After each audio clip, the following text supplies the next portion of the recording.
Friends, हर learner को ये लगता है कि कोई वर्ड होगा तो उसका कोई पर्टिकुलर मीनिंग भी होगा, लेकिन ऐसा नहीं होता। आपको उस वर्ड के उपयोग को समझना है तो ही आपका ये कंफ्यूजन दूर हो पाएगा।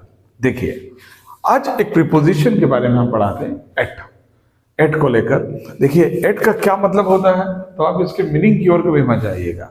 आप डायरेक्ट ये समझिएगा कि किस तरह से ये यूज होता है। जैसे कि अगर मैं यहाँ ये कहूँ कि एट होम, घर पर, अब साधारण तौर पर तो आप कहेंगे कि घर पर को तो ऑन कहते हैं, लेकिन यहाँ पर ऐसा नहीं होगा। घर पर को क्या कहेंगे? At home. अगर आपको बोलना मैं तो घर पे ही हूँ, आई एम एट होम। अगर यहाँ पर मुझे कहना है रात को, तो क्या कहेंगे? एट नाइट, है ना। ही केम लेट एट नाइट, वो रात लेट आया।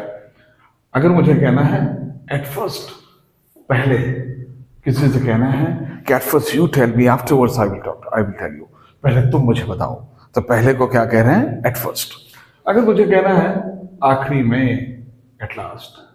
देखिए, सबसे पहले बोलना है तो फर्स्ट ऑफ ऑल बोल सकते हैं, लास्ट ऑफ ऑल बोल सकते हैं, लेकिन अपने को कहना है अंत में। मैं आपसे एक बात और कहना चाहता हूँ, at last I want to say something more to you. तो अंत में को क्या कहा? At last. सब पहले को कहेंगे एट फर्स्ट, और रात को एट नाइट, और घर पर एट होम।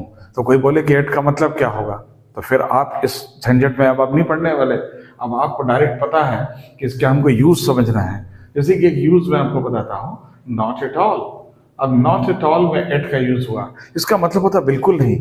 अगर मैं कहूँ you don't study at all, तो बिल्कुल नहीं पढ़ते हो।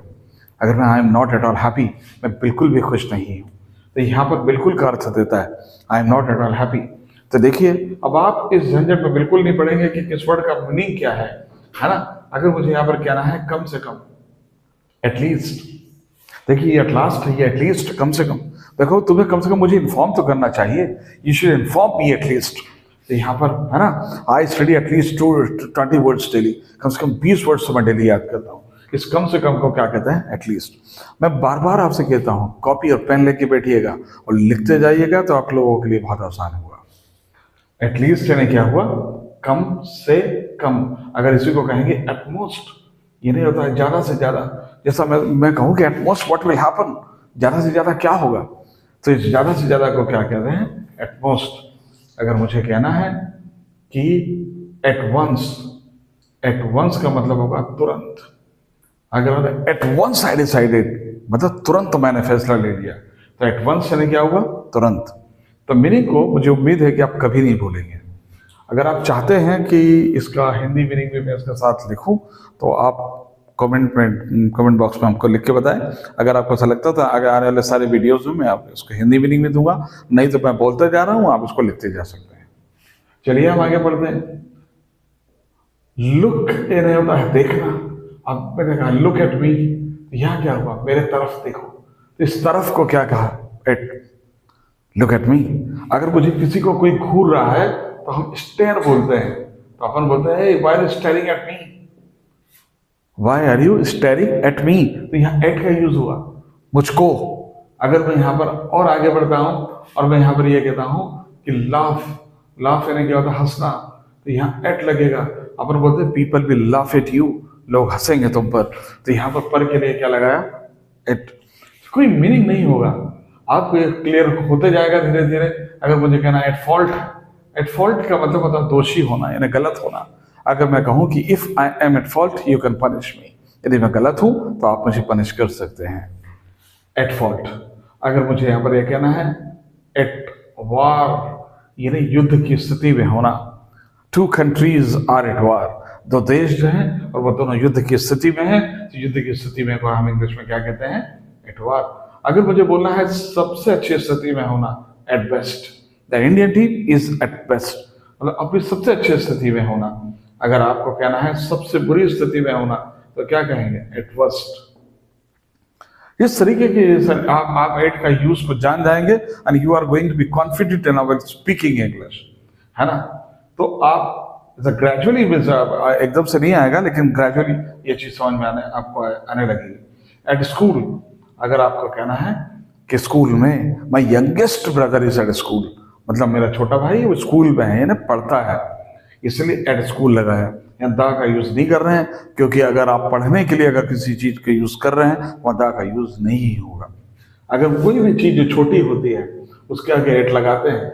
अगर मुझे बोलना है कि रेलवे स्टेशन पर, तो क्या बोलेंगे? Eight railway station. देखिएगा, तो यहां पर हम किसका यूज कर रहे हैं? एट का। वैसे भी किसी छोटी जगह के पहले आप हमेशा एट का यूज करते हैं। जैसे अगर मैं अपने बारे में बताऊं, तो अगर मैं कहूं कि I live at Bhopal in MP, तो यहां पर देखिए मैं क्या यूज कर रहा हूं? एट। छोटी जगह के पहले और बड़ी जगह के पहले इन का यूज कर रहा हूं। I live at MP in India. अगर मैं कहीं बाहर जाके बोलूं तो अगर इंडिया के MP में रहता हूं, तो यहाँ पर छोटी जगह के पहले एट और बड़ी जगह के पहले इन का यूज करते हैं। तो आप इसको धीरे धीरे समझ रहे होंगे कि इतना कठिन नहीं है ये। अगर आपको कहना है एट डॉन, मतलब बिल्कुल भोर में, है ना। अपन ऐसा भी कह सकते हैं इसको, at the breaking of the day. ये कुछ फ्रेज है, इसको भी आपको हमेशा पढ़ते हुए चलना चाहिए आगे। At the breaking of the day, मतलब हिंदी में कहते हैं बिल्कुल दिन जब निकलता है उस भोर में, at the breaking of the day. अगर मुझे बोलना एट द आउटसेट, आउटसेट का मतलब होता है शुरुआत में। किसी भी चीज की शुरुआत में को बोलते हैं at the outset of new year, नए साल की शुरुआत में, एट द आउटसेट ऑफ।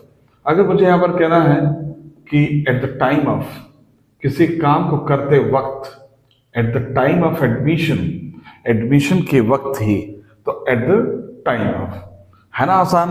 तो बस इस चीज को जोड़ते जाइएगा और लिखते जाइएगा सेंटेंस में आसानी से। एट नंबर 1 यानी नंबर 1 पर है ना। Our institute is at number 1। तो इस तरीके से आप GS Delta के साथ जुड़े रहे और ये सब चीजों को नोट डाउन करते रहिए। इंग्लिश इतनी भी मुश्किल नहीं है, बस आपके पास प्रॉपर नोट्स हो और एक लिंक में हो, तो English is going to be a piece of cake for everyone. Thank you so much.